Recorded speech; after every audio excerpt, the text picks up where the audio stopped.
That was the call. Marcus Jones getting in the end zone, 26-yard return, one of 4 picks on C.J. Stroud yesterday. What a season that guy's had. What a season. Marcus Jones has been what a start to the playoffs. Yeah. Now, he was closest in coverage on the Kirk touchdown, correct? So it wasn't perfect. Yeah. But he had a great game last week against the Chargers. Yep. Huge play yesterday against the Houston Texans. He's had a great season, pretty much wire to wire. Rough game against Drake London in the middle. Yeah. Not saying it was perfect. But no, for sure. And I think, he's doing that. Like, he's emerged as this great slot corner while also being the best punt returner in the league. Mm-hmm. So the guy is very dynamic. And then obviously if he gets the ball in his hands on defense, it's like, all right, now it turns into a punt return. And you're like, he has a chance to do that every time. He'll house it. Yep. I thought Gonzo, we talked about this earlier. I thought that was another great game from him. Him ripping out the ball on Woody Marks was a sneaky, massive play. Carlton Davis is classic. He is 2 picks and good interceptions. I thought, you know what I thought he was going to do, Keefe? I thought it was going to be Ty Law. I thought it was going to be, now Ty Law didn't have all the penalties. No, but that's what I'm saying. But as that was going, I'm like, he's going to have a 3-pick game, just like Ty Law in the snow. I'm like, this is what's going to happen. But he's also, take notes, Jarrett Stidham, because C.J. Stroud's best offense was hucking it towards Carlton Davis. Yep. Now, again, he picked you off a couple times, but he also gave you a ton of penalty yards. And that might be your best chance to move the ball down the field. The Texans couldn't really do much, but you're like, unfortunately, just like back in the day, Kendrick Perkins was good for 1 or 2 moving screens a game. He's good for 1 or 2 pass interferences a game. So he had 2 DPIs, and then he also had the face mask, right? He had a 3rd penalty. Yeah, 3 penalties. But 2 picks. And that one was, he got his knee down in bounds. That was great. To me, the picks are great. To me, I don't think Carlton Davis has had a great year. I think Marcus Jones had a really great year. I think Gonzo had an up-and-down regular season, but he's been awesome in the postseason. Yeah. I don't think Carlton Davis has been great. He flashed in that Bengals game earlier this year against Joe Flacco with a bunch of breakups, but I don't think he's been great. That's why you paid him, though, to make big plays in a playoff game. Yeah. No, that was really good because we had given the check mark to the corners on the Texans going into the game. And I mean they got Derek Stingley, and I know but he gave one up. Last week looked good yesterday. They're good. Plays. And once again, the same thing this week. We're going to be talking about 2 really good groups of corners. So you heard Joe Buck on the call there. WEEI will have the AFC title game, courtesy of Westwood One. Coverage begins at 2 p.m. Nice. The announcers are going to be Ryan Ratke, Mike Golick, Laura Achman, Scott Graham's going to be studio hosting. So here's what I guarantee you'll get on Sunday. If somebody makes a one-handed catch, they'll tell you it's a one-handed catch. They're going to tell you on Westwood One here on WEEI that it was a one-handed catch. They're not going to go on and on about what a great throw it was and how Drake Maye's the MVP. They're going to tell you that Kayshon Boutte reeled it in one-handed is arguably the greatest touchdown catch in Patriots postseason history. I love that. So in your car driving around, you will know that it was in fact a one-handed You're going to know, for instance, I got it. The down and distance, the score, yeah, it's good. The time.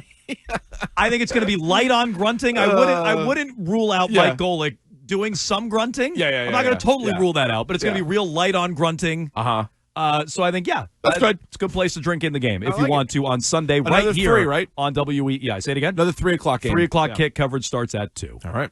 617-779-7937. You can jump in here on Jones and Keefe. We were talking about that defense, Keefe. What has really gotten into the defense this postseason? Were they waiting all year to unleash it? Were they playing possum? Has it been matchup specific against 2 jittery quarterbacks? What is it with the defense all of a sudden? Well, so the defense, I think overall all season actually has been really good. Look at the number. They're 4th in points allowed. So that alone, that's really good. And there were times where, early in the year, they'd give up that opening drive touchdown all the time, and we would talk about it. But then at the end of the game, they allowed 14 points, or they allowed 10 points or whatever. And it was just, really strange that they would allow whoever it was to get the ball, move 75 yards down the field, and score. You're what is happening? Strange is the perfect word for it. It was very odd. But once you clean that up, okay, now you kind of go into the rest of the game. Plus, some of the games in which they got run on this year, Milton Williams wasn't there. Robert Spillane wasn't there. Maybe both weren't there. It's something that Hunter Henry talked to us about last hour, too. He's like, we got our guys back. All the guys are there. Yeah. So if you tell me Milton Williams and Christian Barmore are going to be out there for over 50% of the snaps, and that's the other thing, is you can up the snap count for those guys, your best players. We already like the secondary, right? And then the linebackers are playing pretty well. Christian Ellis, we have called his name a few times, smashing guys around. He plays physical. And the pass rush, which has been one of these that they don't have the 14 sacks right next to their name. Talking about like Landry and Chasen. But Chasen seems to, we always mention his name, I feel like, or like the on the call during the game. He's always getting in the backfield. Maybe it's not a sack. Maybe it is. Or maybe he's tipping a ball or whatever else it is. So he's the one making the pressure that leads to the Jones pick six. So, he's been a nice find for them for sure. So I give them full credit. I think they're putting it all together. They are healthy. They had shown, even I would say more than flashes of it all season long, and now they're living up to it. I mean, this defense has been fantastic. Defense has been incredible so far through 2 rounds, and I'd expect it to look pretty good against Jarrett Stidham. That's the Pepsi Key Takeaway, brought to you by Pepsi, the official soft drink of the New England Patriots. I can't help but just look at the path and how it is all coming up Patriots, though. Yeah. So you go Chargers in the first round, which I don't really know how to pick that one apart other than Herbert just played like crap. But like the Chargers were, I think, if I remember correctly, pretty much all hands on deck for that one.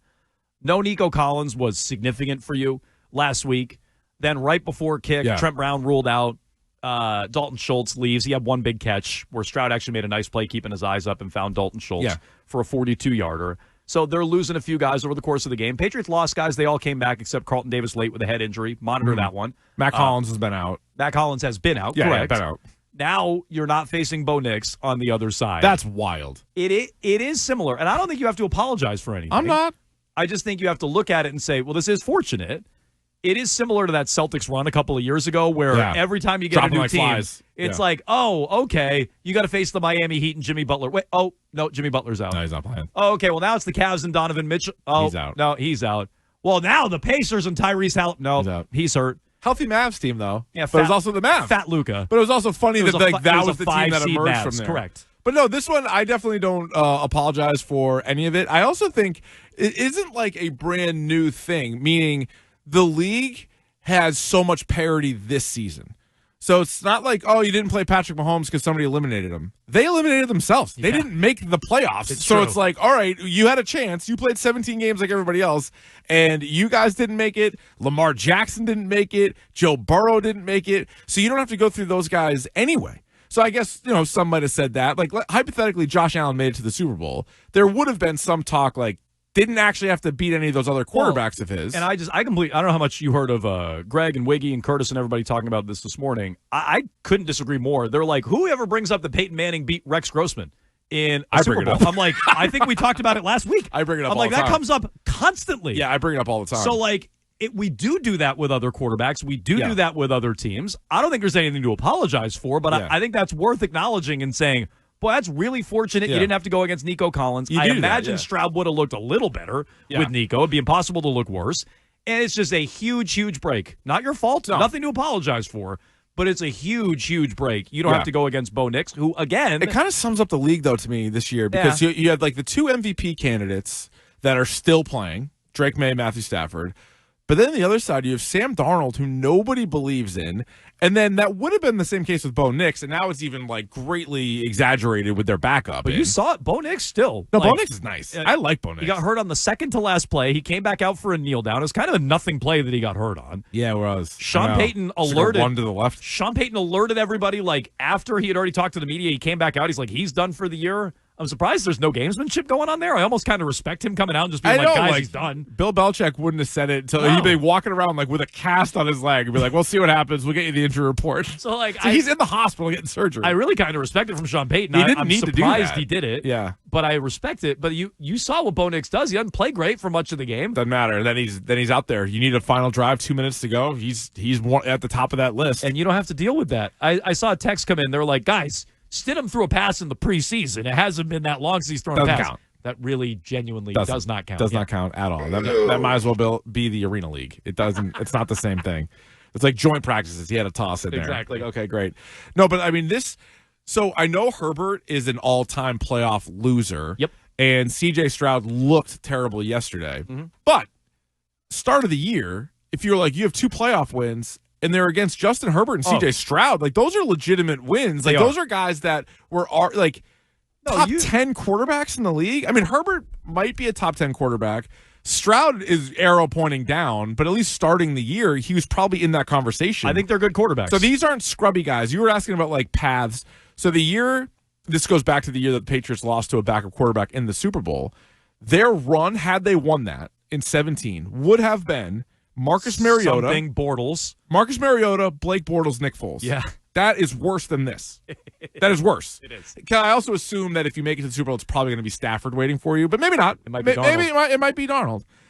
But, like, these guys are at least, like, I mean, you're talking about 2 Pro Bowlers that you already beat. Mm-hmm. Blake Bortles and Marcus Mariota? No, yeah, I mean, you're fortunate with injuries against the Texans had nothing to do with the QB. It will be next week against Denver.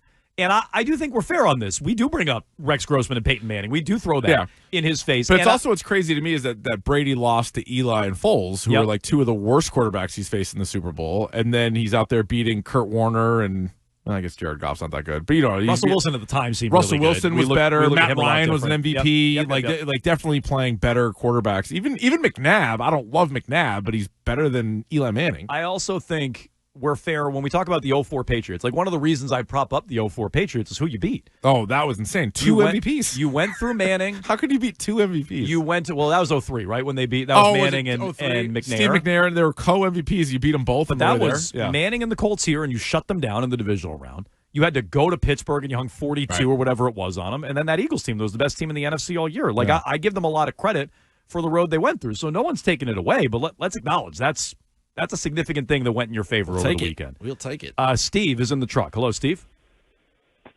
Good morning, gentlemen. One of the guys in my company is watching, and he got a thing on his phone. I'm not the most technical person in the world, so I didn't really know what it was, but it was a story. Real quick, hang on. Steve, hang on. Yeah, your phone's not very. Sorry, Steve, you can't really hear you. I was going to say, you can't hear anything. No, right? it's pretty jumbled. You have better listening than I do. Because my eyesight's so bad, I actually have excellent hearing, like a hawk. You have heightened senses? Yes. Yeah, I can smell with the best of them. Because sometimes I'll look at you when we're talking to Hunter Henry or Christian Ellis or whomever, and Ellis will join us here shortly on a Patriots Monday. And I kind of look over and I'm like, did you get any of that? And you're like, I heard all that. Yeah. I heard all that. I didn't know if that was going on with Steve. No, that was kind of jumbled up there. He said something about a guy from work. Yeah. Well, it's shaping up to be a brag. Steve, let's get you a little better service, and we'll get back to you. In the meantime, I thought this was an interesting answer from Mike Vrabel, just about this team and where they're at and appreciating the moment on the precipice of an AFC title game and 1 win away from going to the Super Bowl. Here's Vrabel yesterday. You said at the beginning, Mike, that the players aren't satisfied, and you can tell that. Can you give me an example of what you saw that indicates that? And also, coach's job is always to tune out the noise. There's going to be a heck of a lot of noise this week.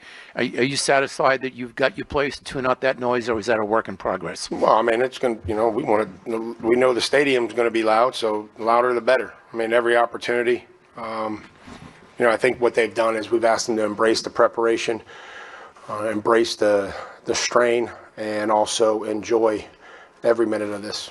Enjoy walking into this stadium, coming in here. Enjoy putting your uniform on, enjoy going out there and warm-ups, enjoy seeing your family, but most especially enjoy, the execution. So we'll keep doing that, and we know we got to go on the road to a number 1 seed in the AFC, and it's not going to be easy, but we'll come out and be ready to go. Okay. It's funny because he's like, is he talking about the literal noise or like the noise of like people talking around it, right? Because he's like, well, it's gonna be loud in the stadium, but I don't know if that's what he meant. Like, ignore the noise doesn't mean like, hey, it's loud when we're on offense. I think he means just like, you guys are 1 win from the Super Bowl, and like, oh my god, outside talk. And now it's gonna change a little bit because it's like you're 1 win from the Super Bowl, and yeah, you're on the road, but you are playing a backup quarterback. Right, so like it changes the whole. It's too strong. I've already forgot the caller we had earlier. They're like, it's gonna be easy if they protect May. No, like, easy. I don't want to hear that. Easy's too strong. It's not gonna be easy. Did you see but they should win. I know, but C.J. Stroud played one of the worst games a quarterback can play, and the defense deserves a ton of credit for that. I'm just saying it was one of the worst games. The turnovers, just not very efficient, and the game was still really close. Yep. The game was still like on the edge of your seat, close. So to think that the Denver defense can't have a similar performance as the Houston defense, and then Stidham be a little bit better, like 1 play better than Stroud, I don't think that's out of the realm. Pats opened as 4.5-point favorites in Denver. Wow. It went up to 5.5. I'm seeing 4.5 again right now. So that line has been right around 4.5, 5.5. Your favorite for a reason. They are the Road Warriors. You should win. They are the Road Warriors. They haven't lost yet Legion on the Doom. road. but I wouldn't say easy. No, that nothing's said, easy don't anymore. don't waste this opportunity. No, it's right there. Drake Maye after the game talked about his relationship with Mike Vrabel. This is interesting. Let's hear it. I don't always feel like Maye goes this honest in his answers. Let's hear the exchange. Coach Vrabel gets a lot of credit for establishing what's here, starting going back to when he was hired. Talk about what he's meant for you personally. You know, what has he done for Drake Maye to make you a better player? Yeah, I think he challenges me. He challenges me, really every day. Every day in practice, every day, and every time I come back from the sideline from a drive, he's always got something to say, and it's not like it's something that's usually meaningful and that's worth something. So just trying to listen to him, absorb as much as I can. I know he's played some big games like this, so it's cool when you can see kind of his emotion on his face when he's not even playing. He's coaching, and how much he cares for us, how much he cares for each of us personally. And I think he just pushes me to be the best I can be. And one of the best things about coach is he coaches hard, but he also cares about us a lot. And I think that goes a long way. So Coach Vrabel is he's constant now. He's it's hard when I'm sitting right here, and my man is with the camera on team meetings. He's got a sarcasm that I haven't really figured out 100% yet. He's got a little tough sarcasm where I want to laugh, but you don't really want to. But no, I think he's a big dude too. I respect somebody that looking me in the eye, and he's always got something to say, and I think it's always something that is either funny or helps the team and helps us win. Okay, He's out for sure. I think every team in the league is jealous of the Drake Maye Mike Vrabel combination. Yeah. No team is happy with the combination, right? You might love your quarterback, maybe even like your coach. I don't think you like it as much as the Patriots like theirs. Buffalo, they just fired their guy. They're a great example. It's like, we really like Josh Allen. McDermott, you're out. Well, look at this. The best quarterbacks, real quick, you would say, like, Josh Allen's coach just got fired. Lamar's coach just got fired. Joe Burrow's coach, they think they probably should fire. Nobody thinks it's any good. What about Reed Mahomes? Mahomes Reed is a good one, but it's also like a ticking, like, that thing is going to expire soon. Like, Reed's at the end of it. McVay Stafford. Just Stafford too old. Maybe, but I think well, that's the thing. Is like is Maye is just so young, and Vrabel's year one of this, and you're like, oh man, like they have this thing figured out. They even mentioned it at the broadcast. I forget it was Buck or Aikman. He's like, Maye and Vrabel kind of seems like Foxborough's back. Like if they know what they're doing again. And I just like that from Maye. He's like, I don't always get the jokes. That's good to admit that. It's pretty honest. Yeah. It's pretty honest. So that's the relationship between the two of them, and you think everyone's jealous of it. I think that's a fair way to phrase it. 617-779-7937. Billy Lanny. Jealous for South. I agree with Jermaine. They are for indeed. Wiggy has a good point as always. Billy Lanny with all the latest here in trending, and then we got to get to that cry fest yesterday. Or I guess over the weekend, Saturday, with the Buffalo Bills that resulted in Sean McDermott out as Bills head coach. We'll do that right after Trending with Billy.